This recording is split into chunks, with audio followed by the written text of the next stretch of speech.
When I was 3 years old, I went to watch my cousin's dance recital. I was mesmerized by the glittering tutus and the girls twirling on their toes.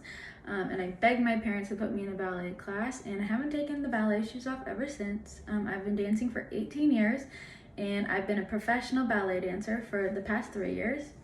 Today I'm going to be talking to you about ballet's long, rich history, the modernization of ballet, and also how it can be enriching to all of our lives.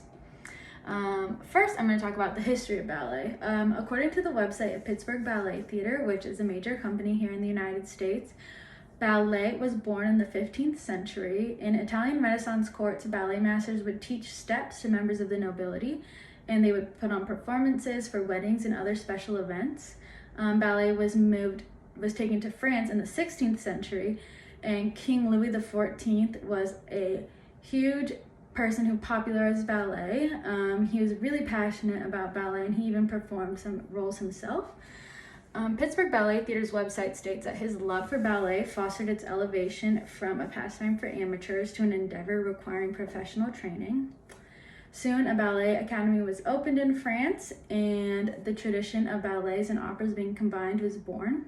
In the 19th century, ballet became really popular in Russia, and a man named Marius Petipa became a super prominent choreographer. He's choreographed a lot of ballets that we still perform today, like Sleeping Beauty, Swan Lake, and The Nutcracker. And his ballets are known for the focus on technique, lines, and extensions. So next I'm going to be talking about ballet's modernization. George Balanchine was born in Russia in 1904 and immigrated to America. He's the founder of the New York City Ballet, and he's coined with creating his own style of ballet, which we now refer to as the Balanchine technique. He created a lot of ballets that were plotless, which is a huge diversion from ballets of the past, which have these huge dramatic stories and love stories. So this was a crazy difference. He also allowed his dancers to work with turned in hips and flexed hands, which is something you'll never see in a classical ballet.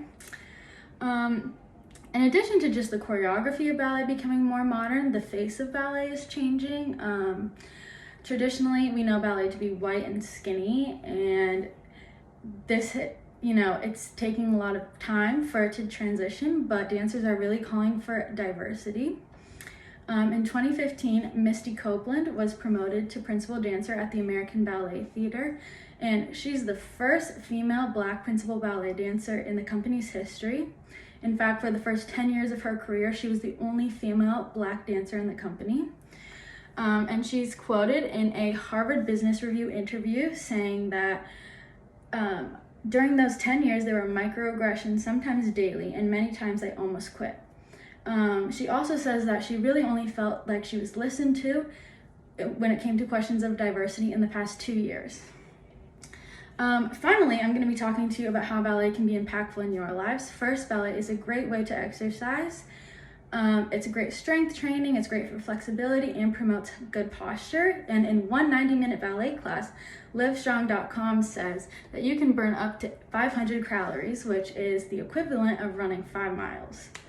In addition to being great exercise, ballet can be super inspirational. A trip to the ballet could inspire lots of creativity. For me, watching the Bolshoi Ballet perform Spartacus at Lincoln Center was what inspired me to pursue a professional ballet career.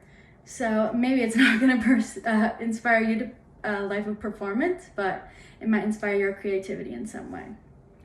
So in this speech, I talked about the history of ballet, the current direction of classical ballet, and as how it can be a great addition to your life. And my question to you is, now that you know all of this, will you go watch a ballet?